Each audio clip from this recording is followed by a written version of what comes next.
विद्यार्थ्यांना मार्गदर्शन करणारे श्री ज्ञानेश्वर महाराज मिरगुले, पत्रकार, प्रवचन, प्रबोधनकार आणि व्याख्याते। त्याचबरोबर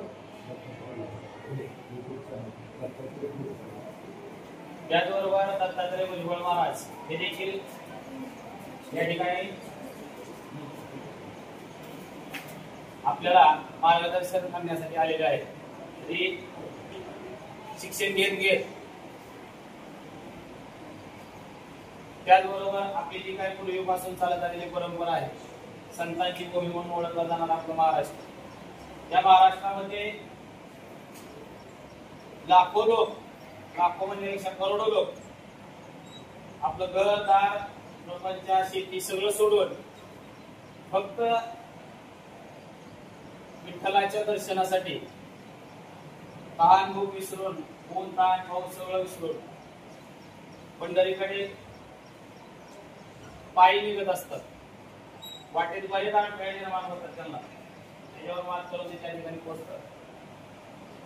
परंतु फक्त शिक्षणच हे आयुष्यभर आपल्याला पुरणार आहे असं नाही।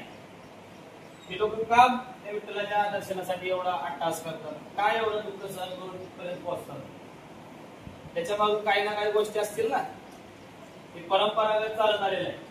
त्यासाठीच दरवर्षी आपल्या विद्यार्थ्यांना मार्गदर्शन करण्यासाठी की बाबा संतांची ही जी काही परंपरा आहे ती आपण पुढे कशी जोपासली पाहिजे, शिक्षण घेत नोकरी करत जे काही तुमचा व्यवसाय असेल ते व्यवसाय करत, त्यासाठी आपल्याला ज्ञानेश्वर महाराज मिरगुले सर आपल्याला मार्गदर्शन करणार आहेत। त्यांचं मार्गदर्शन चालू असताना कोणीही मध्ये गोंधळ करायचा नाही।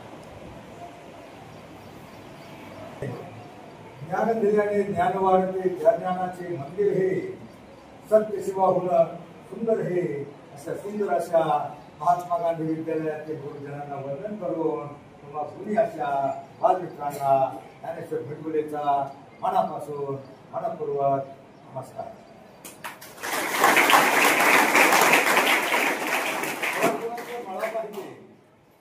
फळाफुलांचा मळा पाहिजे, आनंदाचा सोहळा पाहिजे, गावात मंदिर कमी असली तरी चालतील पण सुंदर अशी शाळा पाहिजे। अशा तुमच्या सुंदर शाळेतील तुम्हा सर्व हुशार मुलांना आता खरं तर वंदे मातरम आम्ही अभिमानानं म्हणतो का नाही?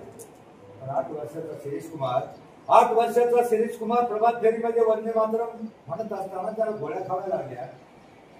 भगतसिंग, राजगुरू, सुखदेव यांना स्वातंत्र्य प्राप्तीसाठी बलिदान द्यावं लागलं आणि चाफेकर बंधू 17, 19, 21 वर्षाचे 3 चाफेकर बंधू त्यांनीही आपल्याला स्वातंत्र्य मिळवण्यासाठी बलिदान दिलं। तुम्हाला सांगा, पहिले अनेक अडथळे होते, पहिले मानवाच्या जीवनात अनेक अडथळे होते। क्रांतिज्योती सावित्रीबाई फुले यांना वाटलं मुलींना शिकवावं, लोकांनी त्यांच्यावर शिकून दिलं का? म्हणजे पहिले अडथळे होते, आता काही अडथळे आहेत का? तुम्हाला पण म्हणतो गैर शिकू नको, परंतु तुमची पिढी मन लावून अभ्यास करत नाही हे माझ्या लक्षात आलं की बऱ्याच शाळा करतो सर। नंतर पक्षाचा बघतो आहे त्यावेळेला शिकून सोडून काय केलं असतं, त्यावेळेला टीव्ही मध्ये 2-3 तास घालवून अभ्यास केला असता तर मला पुढे प्रवेश मिळाला असता। 2 मार्कावरून पुढं तुम्हाला पुढे प्रवेश मिळत नाही। म्हणून मानव जीवनामध्ये 2च प्रकारे मोठा होऊ शकतो, एक शिकून आणि दुसरं सवरून। शिकून म्हणजे शिक्षण, शहराला शिकायचं असतं, त्या कासवाच्या आणि सशाच्या गोष्टीप्रमाणे कोण जिंकला त्यामध्ये? रथाचा फळ होता, तरी कासव का जिंकला? तर तो थांबला नाही, त्याला आळस आला नाही। मग तुम्ही त्या लहानशा गोष्टीपासून एवढं शिकायचं, आळस न करता नियमित रोजच्या रोज अभ्यास गृहपाठ केला तर तुम्ही ही जीवनाची शर्यत जिंकणार आहात। मुलांना पंढरपूरची वारी 25 लाख वारकरी गेल्या वर्षी होती, यंदा 30 ते 35 लाख वारकरी आहेत। कारण पाऊस लवकर झाला आणि लवकर झाल्यामुळे लोक जास्त निघाले। एवढी प्रत्येक रोडला गर्दी आहे, आमची गाडी क्रॉस होत नाही एवढी गर्दी यंदा। मला सांगा, 25 ते 30 वारकरी असताना तिथल्या वारीमध्ये एखाद्या महिलेचा, एखाद्या पुरुषानं विनयभंग केलाय अशी बातमी तुम्ही ऐकली का? शासनाचे विचार आहे। विठ्ठलांचे विचार आहे डोक्यामध्ये, संतांचे विचार परस्त्री मानावे माते समान संतांची शिकवण आहे. म्हणून एकही भंग किंवा एकही वाईट अनुचित प्रकार होत नाही. हा होता त्याला काहीतरी औषध येतात, कुणी एखाद्याचं पैसे पळवतं पण होतं, पण विनयभंग हा प्रकार तिथं होत नाही, कारण संतांची भूमी आहे. बघा प्रत्येक लहान लहान आपण पेपरला वाचतो, लहान मुलींना चॉकलेटची आमिष दाखवली जातात, मोठ्या मुलींना मोबाईलची आमिष दाखवली जातात, त्याच्या मोठ्या मुलींना लग्नाची आमिष दाखवली जातात. अशा प्रकारे आपल्या देशातल्या एका वर्षामध्ये मी 45 वर्ष पत्रकारिता करतो. एका वर्षामध्ये ऑन रेकॉर्ड 65,000 मुली पळवून नेल्या जातात भारतामध्ये, बाहेरच्या देशामध्ये, अरब राष्ट्रामध्ये विकल्या जातात. म्हणून मुलींना फक्त संस्कार संत आणि शिवरायांचे विचार देऊ शकतात. फक्त संतांच्या भूमीमध्ये बघा 25 लाख वारकरी असतात आपले. बाहेरच्या देशामध्ये युरोप, अमेरिका, कॅनडा, ब्रिटन या पाश्चात्य देशामध्ये त्यांची कुटुंब व्यवस्था भ्रष्ट झाली. त्यांची जोडपी वर्ष 6 महिने एकत्र राहत नाही. आमच्या देशातली भारतीय संस्कृती, पवित्र अशी संस्कृती, आमच्या महिला फक्त सावित्रीच्या दिवशी 7 फेऱ्या घालतात वडिलाला, पतीला आयुष्य लाभावं, हातपती मिळावा. त्यांच्या देशात, भारतीय देशात आपल्यापेक्षा जास्त प्रगती आहे, मान्य आहे. परंतु विवेकानंदांना सांगण्यासाठी एवढंच होतं, तुमच्या देशात वाफेचं इंजिन आलं आणि तुम्हाला लेखन सगळं माहिती आहे. वाफेचं इंजिन आलं, अनेक शोध लागले, पण तुमच्या देशाची समाज व्यवस्था, कुटुंब व्यवस्था नष्ट होत चालली, जी आपल्या देशातली आता होत चालली. कशामुळे? टीव्हीमुळे. टीव्हीत काय दाखवणार? त्या वाईने त्या बाईची खोली कशी करायची, दुसरीनं तिच्या खोली. याच्याबद्दल काय असतं का? तरी पण तुम्ही 1-2 तास त्याच्यात घालवता, अभ्यास गृहपाठ राहतो बाजूला, आणि दुसऱ्या दिवशी सरांना सांगता तर माझं डोकं दुखत होतं. तुम्ही डोकं कुठं लावलं होतं? तुझ्यात जीवन रंगाला. काय मालिका आहेत मॅडम, एवढे शिक्षिका भोळ्या असतात, काही दाखवतात. माझ्या नवऱ्याची बाहेर, आता हे शिकायचंय का आपल्याला? नका टीव्हीमध्ये टाइम नका वेस्ट करू. टीव्हीतला टाइम आई वडिलांची कामं, ती घरात कामं आहेत, ती कामं शिका. शेतकऱ्याची मुलं असाल तसा गोठ्यामध्ये शेण काढा, घास कापून टाका, सगळी कामं करायला शिका. कारण तुम्ही जर आता कामं करायला स्वयंपाक नाही आला तर मुलं सापसारला गेला तुमच्या आई वडिलांचा उद्धार घेतो. तुला तुझ्या आई वडिलांनी काय शिकवलं? एवढंच शिकवलं का? म्हणून घरातली कामं करा, पण टीव्हीतला टाइम करा. टीव्ही, मोबाईल, डीजे, हेडफोन लावून घ्या, पाटलांचा बैल करा.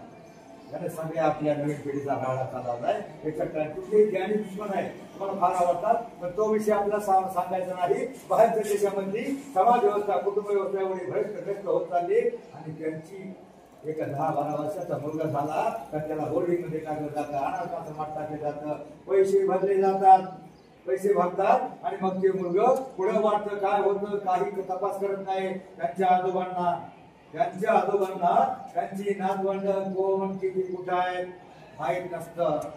पण आमच्या देशात नातवाच्या अंगावर ओरखडलं तर आधीचं काळी चिरतं, आणि नातेवाईच्या पायाला ठेचाळलं तर आजोबाच्या खाली घस्स होतं. ती सर्वोदय आपली भारतीय संस्कृती आहे, आणि संस्कृतीचे फक्त संतांचे विचार डोक्यात घेतले की संताबाई घेतल्यासाठी.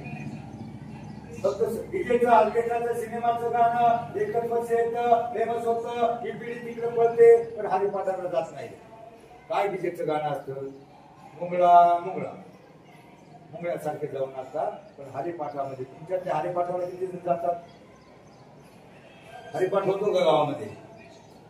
हरिपाठाला जात नाही. कीर्तनला किती जण जातात? थोडे जण जातात. पण मी बघितलं एका वेळेला एका शाळेतली पोरं अख्खी कीर्तनला होती लाईन मध्ये. कार्याचं कीर्तन झालं, लाईन मध्ये होती. कशाला? जेवायला. भोजन आणि भजन या शब्दामध्ये काना एक मात्रा एवढंच अंतर असतं, पण त्याचा अर्थ लक्षात घेतला जमीन आसमानाचा अंतर असतं. आता केलेल्या कार्याचं कीर्तनाचं भोजन हा तर उद्या सकाळी आपल्या पोटामध्ये राहील. उद्या सकाळी राहणार 8 दिवस. एखादं भजन, एखादं प्रवचन, कीर्तन, काकडा, भजन यातला एखादा अभंग तुम्ही डोक्यामध्ये घेतला, पाठ केला, त्याप्रमाणे वागण्याचा दंड. हरिपाठामध्ये बघा छोटासा हरिपाठ असतो. तुमची पिढी काही गीता गाथा भागवत ज्ञानेश्वरी उचकटणार नाही, कारण तुम्ही सध्या वेगळ्याच विश्वास आहात. मोबाईलच्या टीव्हीच्या त्या विश्वामध्ये तुम्ही आहात. तुम्ही ग्रंथ करणार नाही, पण तुमच्या डोक्यामध्ये अध्यात्म परमार्थ संस्कार नावाचा विषय घुसायचा असेल तर फक्त छोटासा हरिपाठ. मी फक्त एका वर्गामध्ये 4-5 हरिपाठ देणार आहे. त्यांना आम्ही वर्षामध्ये 5,000 हरिपाठ वाटतो. आम्ही 2-2.5 आणले होते. आमचे मागच संपले. आमचे आतापर्यंत 7 दिवसामध्ये 26 शाळा झाल्या. 4-3 कमीत कमी 4-3 शाळा दिवसातून होतात. हरिपाठ वाटतो याच्यासाठी वाटतो कारण हरिपाठामध्ये 38 नंबरचा भंग आहे. अवघाची संसार सुखाचा करीन आनंदे भरीन. तिन्ही लोक काय अर्थ होतो याचा?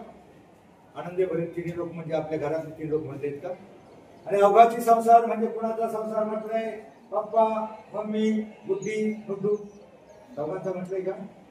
अख्ख्या जगाचा संसार सुखाचा करीन असा एका चरणाचा अर्थ एवढा मोठा असतो. स्वर्ग मृत्यू पाताळ सगळीकडे आनंद निर्माण करीन. एका चरणाचा एवढा अर्थ एवढा मोठा असतो, पण ते तुम्ही डोक्यात घेत नाही. तुमच्या डोक्यातली शांताबाई गेली आला बाबा राहिले का? दुसऱ्या वर्षी डीजेचं गाणं दिसलं का? डीजेचं सिनेमाचं ऑर्केस्ट्राचं गाणं एकच वर्ष येतं, दुसऱ्या वर्षी गायब होतं, तिसऱ्या वर्षी आवाज वाढव डीजे दिसला नाही. एकच वर्ष ते टिकतं, ते तुमच्या डोक्यामध्ये बसतं. परंतु जे अखंड 700 वर्षानंतर संतांचे अभंग प्रत्येक गावामध्ये देवाच्या द्वारे रूप पाहता लोचने अवघाची संसार लेखा रंजले गांजले युवदेशी रोप लावलेले द्वारे प्रत्येक गावामध्ये काकडा भजन कीर्तन काकडाच्या गायले जातात. ते ताजे तवाने वाटतात. ते शिळ झाले नाही. संतांचं वाङ्मय शिळ होत नाही आणि होणार नाही. ते डोक्यामध्ये घेतलं तुम्ही. फक्त याचा मोठा अर्थ नका डोक्यात घेऊ. अवघाची संसार म्हणजे जगाचा संसार सुखाचा करायचा नका डोक्यात घेऊ, पण स्वतःचा संसार सुखाचा करायचा एवढा अर्थ जरी डोक्यात टाकला तरी फार झालं. आणि तो संसार सुखाचा होण्यासाठी संतांचे आणि शिवरायांचे एवढेच विचार तुमच्या डोक्यात हवे. 25 लाख लोक गेल्या वर्षी होते, यंदा 35 लाख असतील. तुम्ही दिल्लीत एकही वाईट प्रकार घडत नाही. पुढे औषध एखादा चोरीचा प्रकार घडतो, पण ते काही संतांचे विचार घेण्यासाठी आले नसतात, काहीतरी घेण्यासाठी आले असतात. तर 25 लाख वारकरी असल्यावर बाहेरच्या देशातले लोक आपला दिंडीचा सोहळा बघण्यासाठी येतात. तुम्ही टीव्ही मध्ये बघितलं ना किती गर्दी असते? 25 लाख वारकरी अगदी वाकडी पासून पंढरपूरच्या मंदिरापर्यंत लाईन लागलेली असते. मधल्या डिवायडरवर आमच्या म्हाताऱ्या बाया उभ्या असतात. त्यांच्या माग आपला सोहळा बघण्यासाठी त्या बाहेरच्या हापचटीच्या हापणीयन बाया उभ्या असतात. त्यांना नवल वाटतं. अरे ही भोळी भाबी लोक, ही फाटक्या तुटक्या कपड्यातले लोक, ही साधी सरळ लोक एवढी का नाचतात? कसला आनंद झाला यांना, कसला आनंद होतोय. भाऊ यांनी त्यांच्या डोक्यात परंतु आमचा वारकरी नाचत असतो. अण्णानं विठ्ठल विठ्ठल, ज्ञानोबा तुकाराम, माऊली माऊली, कुणी भजन म्हणत असतो, कुणी फुगड्या भेटत असतो, कुणी एकमेकावर मनवले असतात. एवढा आनंद घेत असतात. आज त्यांच्या चेहऱ्यावरला आनंद, त्यांच्या नाचण्यातला आनंद पाहून ती बाहेरची फॉरेनची हापचड्डीवाली बाई आपल्या वारकरीला होते. हो, आपल्या म्हाताऱ्या बाईच्या डोक्यावरनं पुढे डोकावर असे म्हणते, हो वंडरफुल, हो वंडरफुल. आमची म्हातारी गावठी बाई म्हणते, बाबाने हे वंडरफुल नाही, वंडरफुल आहे. बाहेरच्या देशाला आपली संस्कृती करते, आपल्या डोक्यात बसत नाही. मुलांना आपल्याला सगळ्या सुविधा आहेत, त्याचे तुम्ही सावित्रीबाई फुलेंना लोकांनी शिकवून दिले नाही. अनेक अडचणी डॉक्टर बाबासाहेब आंबेडकर त्यांना तर शाळेच्या बाहेर बसवलं. त्यावेळेला त्यांना समाजाने एवढं कळलं. त्यांना शिक्षकांनी 8-8 दिवस महिना शाळेच्या बाहेर बसवलं. आणि मग त्याच डॉक्टर बाबासाहेब आंबेडकरांनी भारताची घटना लिहिली. आणि त्या घटनेमध्ये ज्या शिक्षकांनी त्यांना बाहेर बसवलं, त्याच शिक्षकांना घटनेमध्ये काय बाहेर पाठवतात. कशाला? जनगणना किंवा कोणतंही सरकारी काम आलं, जनगणना किंवा मतदार यादी, अनेक कामं सरकारी असतात. शिक्षकांना डॉक्टर बाबासाहेब आंबेडकरांनी घटनेमध्ये त्यांना बाहेर बसवलं. त्या शिक्षकांना वैतागतात शिक्षक, त्यांना 8-15 दिवस बाहेर बसवून जनगणना बरोबर फिरावा लागतो. म्हणून डॉक्टर बाबासाहेब आंबेडकर झालं. अहो, त्या पूर्वीच्या काळामध्ये एकलव्याला वाटलं शिकावं, त्याला शाळेत घेतलं का? एकलव्य माहिती का तुम्हाला? एकलव्य माहित नाही, गोष्ट नाही ऐकली का? गुरु द्रोणाचार्य त्यावेळेला 105 शिष्य होते. द्रोणाचार्यांच्या आश्रमामध्ये 105 शिष्य शिकत होते. राजकुमार होते, कौरव 100, 5 पांडव. आणि मग त्यावेळेला एक भिल्लाचा मुलगा त्याला वाटलं शिकावं. शिकण्यासाठी तो शाळेमध्ये गेला. गुरु द्रोणाचार्यांना विचारलं, सर मला चोर धनुर्धर बनायचंय. द्रोणाचार्यांनी सांगितलं नाही. कारण त्यावेळेला या गुरुकुलामध्ये शिकण्यासाठी फक्त राजघराण्यातील मुलांना प्रवेश होता. त्या भिल्लाच्या मुलांना त्यांनी हाकलून दिलं. परंतु त्याला शिकायचं होतं. तो जाता जाता त्यानं द्रोणाचार्याची मूर्ती डोळ्यात साठवली. डोळ्यात साठवून त्यानं पाहिलं आणि जंगलामध्ये गेला. एक द्रोणाचार्यांचा पुतळा बनवला मातीचा. तो एका ओट्यावर गेला. त्या पुतळ्याकडे पाहून रोज सराव करू लागला. सराव करत असताना पुतळ्याकडे पाहायचा आणि प्रत्येक झाडावर लक्ष टाकलं असायचं. ते लक्ष तो ठेवायचा. इतका मन लावून त्याने सराव केला. इतका मन लावून सराव केला. त्याला धनुर्धर बनायचं होतं. तर अगदी 4-6 महिन्यामध्ये तो श्रेष्ठ धनुर्धर बनला. प्रत्येक झाडावरचं लक्ष तो अचूकपणे छेदत असताना ज्या वेळेला जंगलामध्ये काही लोक आली. जंगलामध्ये लोक काय आले होती, सर्पात नेण्यासाठी किंवा कशासाठी शिकार करण्यासाठी. त्यांनी पाहिलं, अरे हा भिल्लाचा मुलगा आपल्या राजकीय धनुर्धर. त्यांनी पाहिलं, हा भिल्लाचा मुलगा प्रत्येक झाडावर म्हणजे डोळे बंद करून प्रत्येक झाडावर जे लक्ष टाकलं होतं अचूकपणे सेट करतोय. ही वार्ता त्यांनी जाऊन राजघराण्यात सांगितली. ही वार्ता द्रोणाचार्यांना सांगितली. ही वार्ता गुरुधरांना सांगितली. आणि त्यांना कळल्यावर ते म्हटले, अरे हा द्रोणाचार्य हा भिल्लाचा मुलगा कसा शिकलाय, नेमकं काय करतोय ते पाहण्यासाठी सगळे राजकुमार आणि गुरु द्रोणाचार्य जंगलामध्ये गेले. ही गोष्ट माहिती आहे का तुम्हाला? नाही माहिती. एकलव्याची जंगलामध्ये गेल्यावर त्यांनी पाहिलं तो एकलव्य एका ठिकाणी उभा होता. प्रत्येक झाडावर लक्ष टाकलं होतं, निशाणी केली होती. आणि ते लक्ष टाकलेलं तो अचूकपणे छेद करत होता.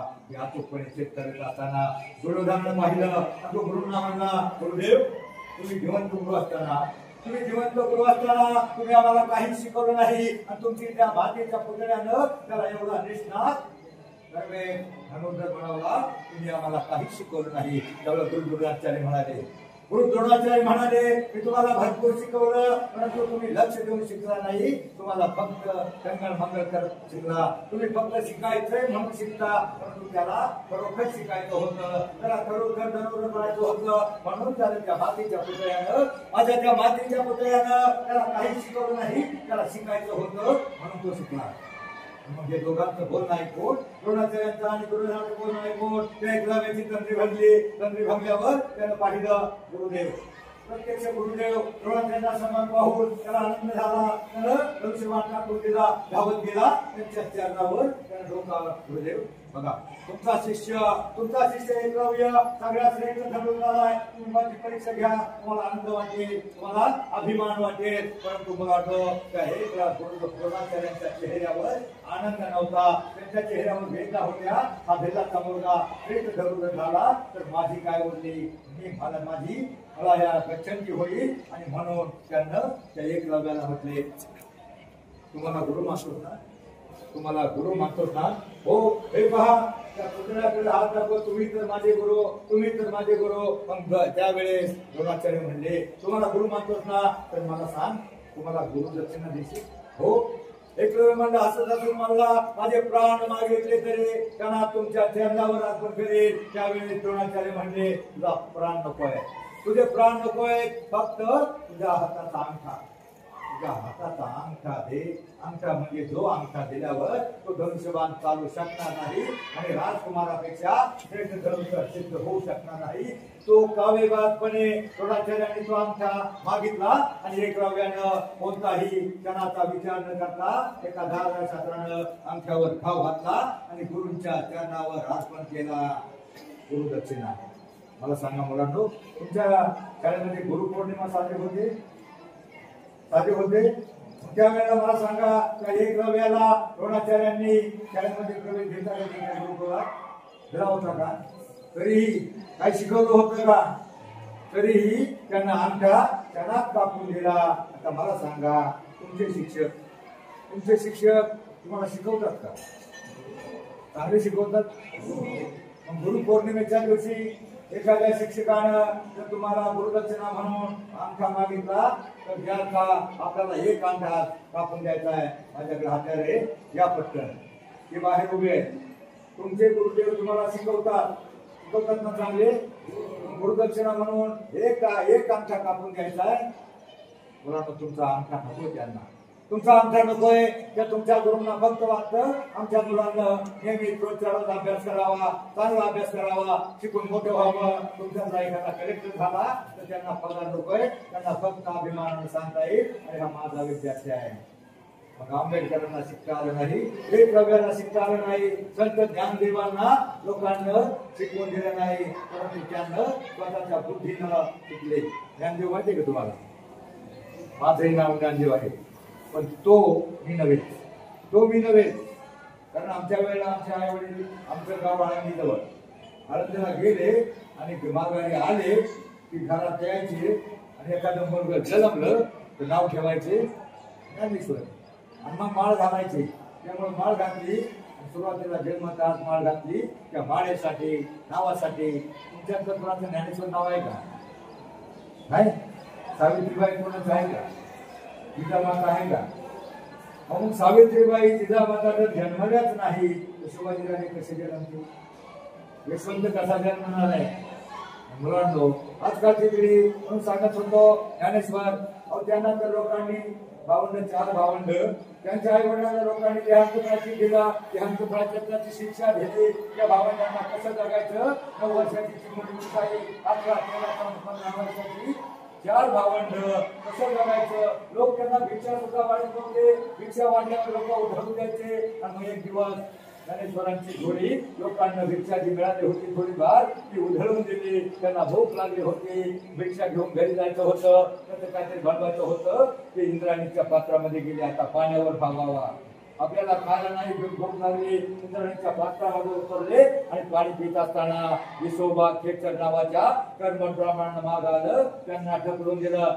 संन्यासाच्या काळच्या इंद्रायणी भाटवतोस असं म्हणून त्यांना त्या पाण्याच्या बाहेर काढलं, हाकलून दिलं. ज्ञानेश्वर थांबसत कुटीकडे आले, कुटीमध्ये शिरले. 9 वर्षाची चिमुरडी मुक्ताई त्यावेळेला सरपणाच्या काडक्या गोळा करत होती. काडक्या गोळा करत असताना तिने पाहिलं आपला दादा ज्ञानदादा का बरं पटकन आतमध्ये गेलाय. त्यानं धडकन कुटी लावली आणि कुटी लावल्यावर त्यावेळेस दरवाजा लावून घेतल्यावर मुक्ताईने पाहिलं की धावत आली. अरे दादा, दरवाजा काढावा आहे, दार उघड. दार उघड म्हणल्यावर ज्ञानदेव काही बोले ना. तिनं भटीमधून पाहिलं तर ज्ञानदेवाची आपल्या दादाची सगळी कपडे चिखलानं मातली होती. आणि दादा, तुझी कपडे चिखल, तुझ्या कपड्याला चिखल, काय झालं दादा सांग, मी दरवाजा उघड, काय झालं? तो म्हणला काही नाही गणिते. तिच्याकडे न पाहता पाठमोरा उभा असून म्हणला काही नाही गणिते. इंद्रायणीच्या पात्रामध्ये पाणी प्यायला उतरलो आणि पाय घसरून पडलो. पण त्याच्या आवाजातली आर्द्रता, त्याचा जो आवाज होता त्या आवाजावरून तिला विचारले, दादा नक्की काहीतरी झालंय, मला सांग, माझी शपथ सांग म्हणल्यावर तरीही तो काही सांगेना. तरीही तो तसाच उभा राहतोय. त्याला सांगावं का ना सांगावं विचारत असताना की मुक्ताईनं बऱ्याच वेळा प्रार्थना केली त्याची, दादा सांग दादा, तू अरे जेवढा ज्ञानी आहे तू, सांग मला काय झालं नेमकं. माझ्याकडे बघ, माझं तोडकर. ज्ञानदेव मागं बघेना. माझ्या मुक्ताई आलाप करायला लागली. ज्ञानाचा म्हणा, ज्ञानाचा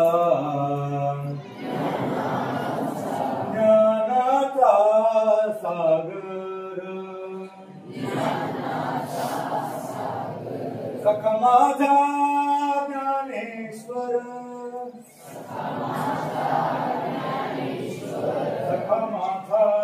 माझा सखा, माझा भाऊ, माझा दादा ज्ञानेश्वर आहे. ज्ञानाचा समुद्र आहे तो, ज्ञानाचा समुद्र आहे. आणि मला सांग दादा, समुद्रामध्ये एखाद्यानं दगड मारला तर काय होतं? थोडासा तरंग उठतात, पाण्याच्या लाटा उठतात, पाणी उठतं आणि थोड्या वेळाने तो सागर शांत होतो. ज्ञानाचा सागर आहे तो. जगाला ज्ञान देण्यासाठी तुझा जन्म आहे. सांग काय झालं? मागं बघ, माझ्याकडे बघ. तरी ज्ञानदेव मागं बघेला. आणि मग त्या वेळेला मुक्ताईनं 42 प्रकारच्या विनवण्या केल्या. त्याला ताटीच्या म्हणून म्हणतात. माहिती का तुम्हाला ताटीच्या म्हणून? कुणाच माहित नाही? ताटीचे अभंग ज्ञानदेवाची ज्ञानेश्वरी वेगळी आणि मुक्ताईनं ताटीचे अभंग नवव्या वर्षानं तिनं 42 वेळा प्रार्थना केल्या. अवघे विश्व झाले म्हणणी तेव्हा संते व्हावे पाणी राग रुसवा सोडा त्वरा आपण धरून विश्वतारा ताटी उघडा ज्ञानेश्वरा 42 प्रकारचे अभंग विनवण्या केल्या. मग ज्ञानदेव 5 मुली ऐकत होते. अरे 9 वर्षाची चिमुरडी मुक्ताई किती तत्वज्ञान किती ज्ञान माझ्या समोर पाजळलंय आणि माझं नाव तर ज्ञानेश्वर जगाला ज्ञान देण्यासाठी माझा जन्म.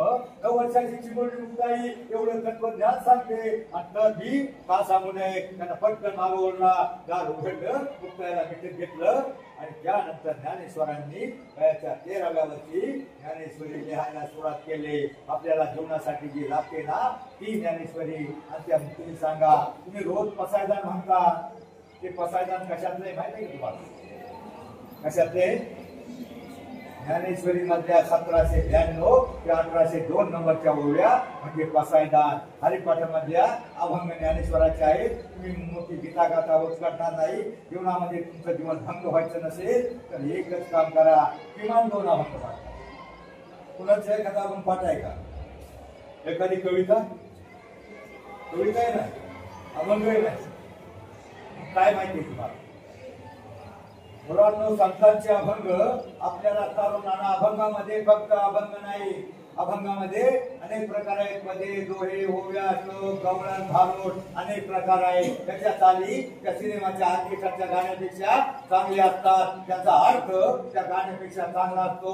ते तुम्ही डोक्यात का घेत नाही? ते डोक्यात घेतला तर तुम्हाला भविष्यात जगता येईल. कारण हा महाराष्ट्र हा आपला भारत फक्त संतांच्या आणि शिवरायांच्या विचारावर एवढंच जगताय.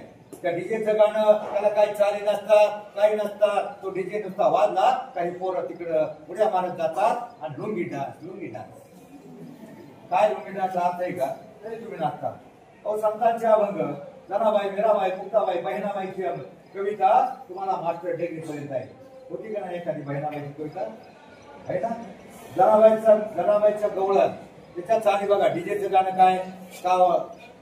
मुंगळा काला कवा काठ खायगा लुंगी डान्स आवाज वाढव डीजे. आता तुम्हाला 1-2 तुम्हाला बघा संतांचं जे वाङ्मय आहे ना अभंग पदे ओवे दोह्या श्लोक गवळण भारूड याच्या चाली कशा फक्त 2-2 ओळी मागं म्हणा. एक जनाबाईची गवळण होती. लहान लहान लहान मुले घेऊन म्हणा.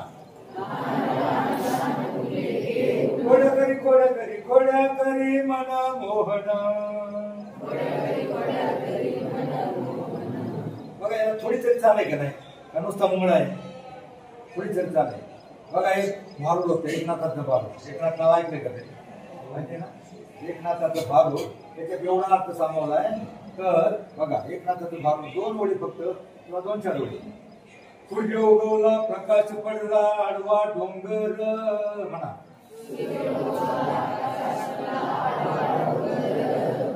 हे 2 मुली पुस्तकात गाला थाटल्या.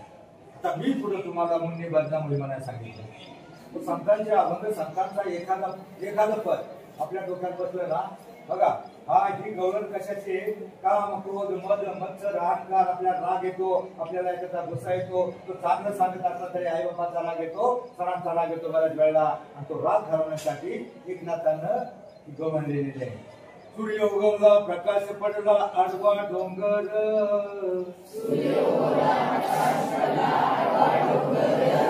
आडवा डोंगर तयाला माझा नमस्कार.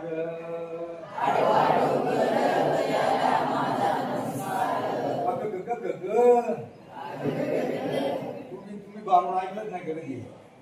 तुम्ही विंचू चावला म्हणा फक्त. काय मी करू फक्त विंचू चावला म्हणा. बाग कशा पडून होते तुम्हाला फक्त विंचू चावला. तुम्ही बारून ऐकलंच नाही का? देवा रे देवा कुठं मी जाऊ कुणाला सांगू काय आयो. विंचू चावला रे विंचू चावला रे विंचू चावला हो. काम क्रोध विंचू चावला तव घामांगाशी आला. पंच प्राण व्याकुळ झाला ते माझा प्राण चालला. देवा रे देवा काय मी करू कुठं मी जाऊ कुणाला सांगू विंचू चावला रे विंचू चावला रे विंचू चावला हो मनुष्य इंगळी अति दारुण मदनांगा मारिला तिनं सर्वांगी वेदना जाण की हा इंगळीच अग ग ग ग ग विंचू चावला देवा रे देवा विंचू चावला अग या यो विंचू चावला अग बयो बयो विंचू चावला रे विंचू चावला रे विंचू चावला हो त्या विंचवाला उतारा तमोगुण मागे सारा सत्वगुणाला वांगाला विंचू इंगळे उतरे धरला अग ग ग ग ग विंचू चावला देवा रे देवा विंचू चावला काय मी करू विंचू चावला कुणाला सांगू विंचू चावला घरी जाऊ विंचू चावला रे विंचू चावला रे विंचू चावला सत्व उतारा देऊन अवघा शरीरात नमवून विचित्र आहे ते पुन्हा पुन्हा शांत केली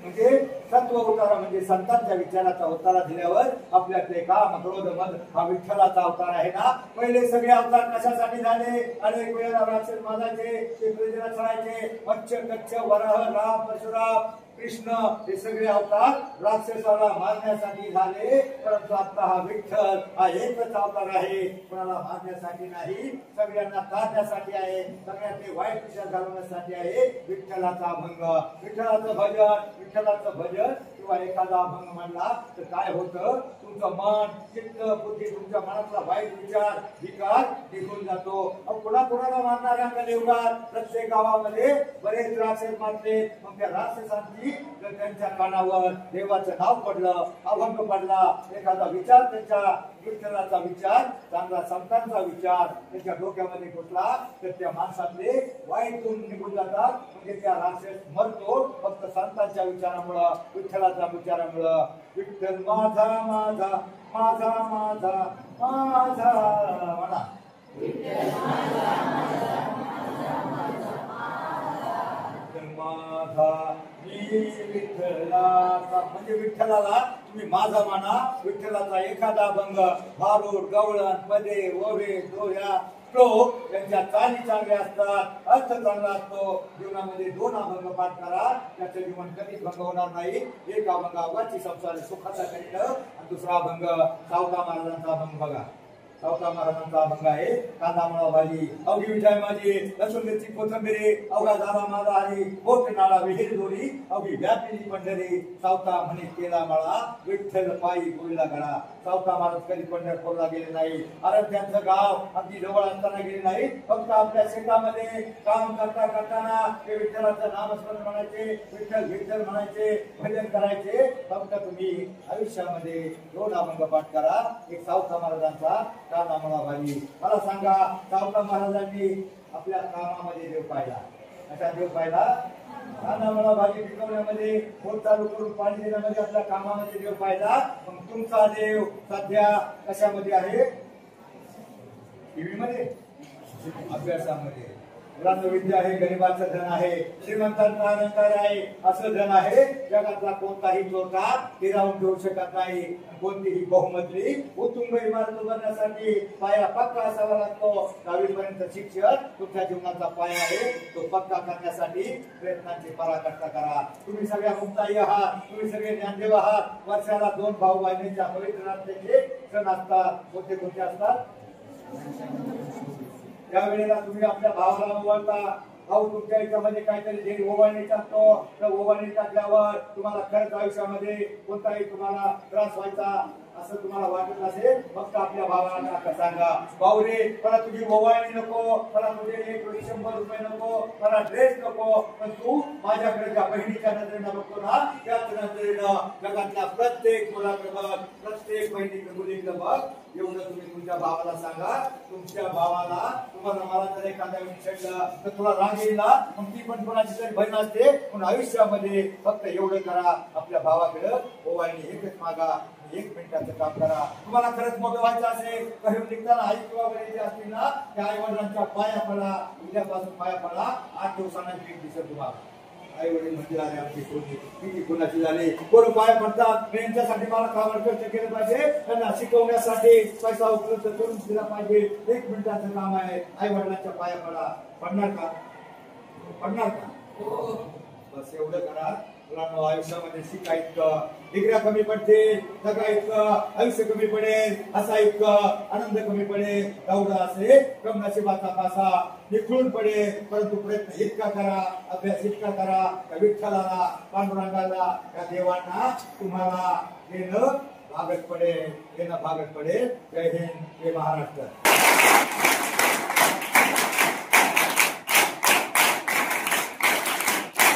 वर्षानार्थी तुमच्या डोक्यात घेऊ नका, कारण ते फक्त तुम्हाला फसवण्यासाठी असतं. ते मराठीतलं का इंग्लिश मधलं तुम्ही पाहिलं ना लगेच नसतं होत. चांगल्या प्रकारे उत्तम अशा रीतीने मार्गदर्शन केलं. त्याचबरोबर अभ्यास करत करत आपली संस्कृती ही कशा पद्धतीने जपता येईल याकडे आपण वाटचाल केली पाहिजे आहे. त्याचबरोबर शिक्षण घेत घेत आपली परंपरा देखील जपली पाहिजे आहे. तर आज त्यांनी आपल्याला येऊन अनमोल असं मार्गदर्शन केलं, त्याबद्दल मी संस्थेच्या वतीनं, सर्व शिक्षक स्टाफच्या वतीनं आणि विद्यार्थ्यांच्या वतीनं, तसेच जगदाळे सरांचे देखील संस्थेच्या वतीनं, सर्व शिक्षक स्टाफच्या वतीनं आणि विद्यार्थ्यांच्या वतीनं मनापासून आभार मानतो. आणि आजचा हा कार्यक्रम संपला असं मी जाहीर केला.